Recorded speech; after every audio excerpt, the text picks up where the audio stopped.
பெட்டக்குளம். அதாவது இதிலிருந்து அந்த மரம் இருக்கிற வரைக்கும் பெட்டக்குளம் தான். இந்த சைடு அந்த பனை மரம் நிற்கிற வரைக்கும் பெட்டக்குளம் தான். அதுதான் நம்ம ஊர்லேருந்து வர வழி. அந்த ஜேசிபி நிற்கிறது தான் நம்ம ஊர்லேருந்து வர வழி. அதிலிருந்து நம்ம இப்போ பனை மரம் விதை நடுறது, அதிலிருந்து இது வரைக்கும் நடந்து நட்டுட்டு, இதிலிருந்து இப்போ நம்ம கிழக்கிருந்து மேற்க அந்த கடைசி அதுக்கு அந்த பக்கம் தேரி அது வரைக்கும் நம்ம இப்போ மரம் நடப்பட்டுருக்கிறது.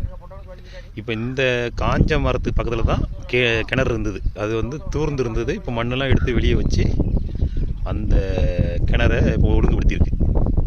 ஒரு 4 வருஷம் அல்லது 5 வருஷம் செங்கல் வந்து நம்ம கட்டு ஹைட் ஏற்றணும். இப்போ கிட்டத்தட்ட இப்போ நம்ம கிழக்கிலேருந்து இப்போ இந்த மேற்க வரைக்கும் ஒரு 700-800 மீட்டருக்கு 3 லைனாக வந்து இப்போ நம்ம பனை விதை நடவு செய்யப்பட்டிருக்கு.